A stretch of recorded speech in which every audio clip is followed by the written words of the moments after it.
हमारे साथ विजय कौशिक जी, क्या आपको लगता नहीं है कि विपक्ष बार बार संसद की कार्रवाई ठप करके लोकतंत्र को कमजोर कर रहा है कहीं ना कहीं? क्या ये कार्रवाई चलनी चाहिए पूरे तरीके से? कार्रवाई स्थगित हुई पूरे हफ्ते पर, उसके बाद जब सर्वदलीय बैठक होती है उसमें फैसला लिया जाता है ऑपरेशन सिंदूर पे, बात होगी कल कल चर्चा होगी लोकसभा में। देखिए, इस देश के लोकतंत्र के तहत जो देश की चुनी हुई सरकार है उसकी जिम्मेवारी बनती है कि अगर अब विपक्ष कोई बात रखना चाहता है या रख रहा है तो उसकी बात को भी उतनी ही तवज्जो दी जाए जितनी इस देश की संसद में मोदी जी या उनकी सरकार के किसी मंत्री को तवज्जो दी जाती है। विपक्ष कोई देश का दुश्मन नहीं है। विपक्ष इस देश का पार्ट है। जब इस देश के पार्ट को पता चलता है कि ऑपरेशन सिंदूर जिसके मुद्दे पर हम प्रधानमंत्री जी के साथ थे, उसको लेकर हुई सर्वदलीय बैठक में एक बार भी प्रधानमंत्री नहीं झांके, नहीं आए, तो ये क्या था? बावजूद इसके पूरा विपक्ष ऑपरेशन सिंदूर के मुद्दे पर देश की सरकार के साथ था। लेकिन हमें अपने सैन्य अधिकारियों की मार्फत पता चलता है कि हमारे कुछ विमान गिरे हैं और अमेरिका तो घोषणा कर देता है कि 5 विमान गिरे हैं। तो हम उन परिस्थितियों में ये जानना चाहते थे कि आखिर इस तरह की घटनाएं कैसे घटी, क्या कमियां थी जिनको दूर किया जाए। ये सरकार को विपक्ष का कौन सा ऐसा सहयोग चाहिए जिससे आगे इस तरह की नाकामी झेलनी पड़े हमारे देश की सेना को या हमारे देश की सरकार को। लेकिन सरकार हर मुद्दे से दूर भागती है क्योंकि चोर की दाढ़ी में तिनका। क्योंकि जब मोदी जी ने ये लड़ाई शुरू की थी ऑपरेशन सिंदूर के माध्यम से देश के लिए, और देश की जनता के साथ साथ सभी दल उनके साथ थे, तो अचानक से उन्हें युद्ध क्यों रोकना पड़ा, ये समझ से परे है। और तो और युद्ध रोकने की घोषणा, इस ऑपरेशन को रोकने की घोषणा अमेरिका के राष्ट्रपति ट्रंप द्वारा की गई। उनके द्वारा पहले ही बता दिया गया कि उन्होंने जो है भारत और पाकिस्तान के बीच में वार रुकवा दी है, और उन्होंने स्पष्ट कहा कि उन्होंने ट्रेड वार की धमकी देकर ये युद्ध रुकवाया है। बहरहाल हमें युद्ध रुकने से कोई ऐतराज नहीं है। ऐतराज इस बात से है कि आखिर चाइना का ऐसा अमेरिका का ऐसा कौन सा दबाव है जिसके कहने में ये सीज फायर हुआ। और अगर ऐसी बात थी तो पहले हमें अमेरिका से अनुमति लेकर युद्ध शुरू करना चाहिए था, तो कम से कम हमें बीच में न रोकना पड़ता।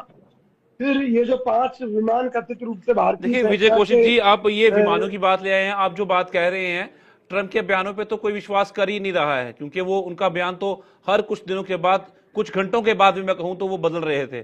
तो उन पे विश्वास किस तरह से किया? उन्होंने तो यूक्रेन और रशिया की उन वॉर पर भी विश्वास रुकवाने का उन दावा पर किया था कि विश्वास रुक सुनिए जाएगी, रुक उन जाएगी। पर वो भी विश्वास नहीं हुआ। सुनिए और आज मैं उन हाल ही की पर बात करता विश्वास हूं, इसलिए कम्बोडिया किया। और थाईलैंड की बात कर रहे थे कि मैंने युद्ध रुकवा दिया है, मेरी बात हो गई है और युद्ध रुक गया है। और वहां पे ही थोड़ी देर के बाद खबर सामने आती है कि वहां पे लगातार तनाव बना हुआ है अभी भी, और दोनों तरफ से गोलाबारी जो जारी है। जनाब जी।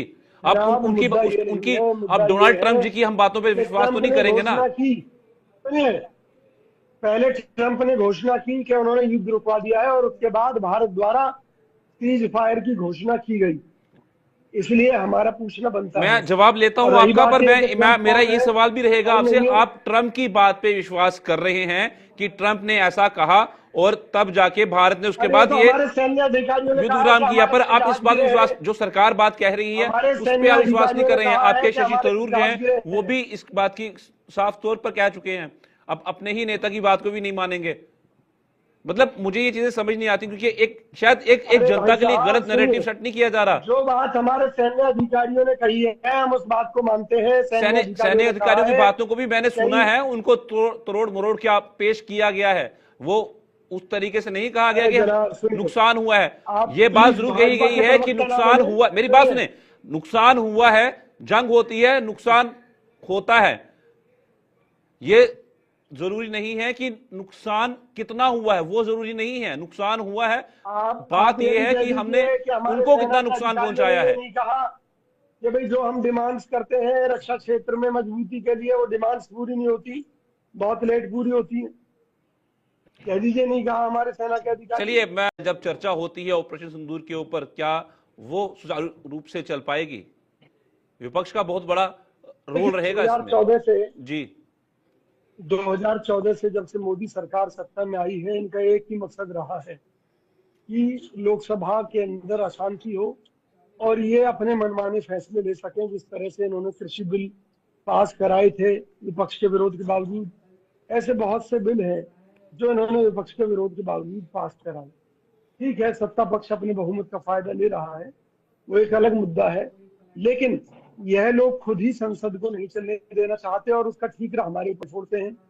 तो उसके लिए हमने कहा है कि सरकार एक ऐसा कानून ले आए कि जिस दिन संसद ना चले तो उस दिन जो संसद की कार्यवाही न चलने का जो नुकसान है वो पैसा देश के सभी सांसदों के वेतन भत्तों से काटा जाए, ताकि जो सत्ता पक्ष है वो अपनी साजिश में कभी आगे सक्सेस ना हो सके। तो हमारी ये मंशा है कि सदन चले और इसके लिए सत्ता पक्ष की भी उतनी ही महत्वपूर्ण जिम्मेवारी है। जब कांग्रेस की सरकार थी तो हम हमेशा भाजपा को भरोसे में लेकर इनसे बात करके महत्वपूर्ण मुद्दों पर आपसी सहमति बनाकर उन बिलों को पास कराते थे। और आप पिछला रिकॉर्ड भी देख सकते हैं, भाजपा ने बेशक कितना ही ठीक। विरोध संसद के अंदर करने की कोशिश की, लेकिन फिर भी हमने उनके साथ समन्वय बनाया, उनके साथ मिलकर चले और नए रिकॉर्ड कायम किए। जबकि मोदी सरकार इसके उलट काम कर रही है। मोदी सरकार की केवल यही मंशा है कि हंगामा खड़ा हो, क्योंकि जब विपक्ष की सुनेंगे नहीं ठीक है, तो क्या ठीक है, करेगा? और मुझे क्वेश्चन दोबारा रुक करूंगा आपका। देखिए, पता क्या, ये बात तो साफ आ गई कि हंगामा खड़ा करेंगे, जवाब ले, दोनों जवाब देना चाहते हैं, समय कम है। जब कोशिश करेंगे कि विपक्ष हंगामा कर रहा है, जबकि हम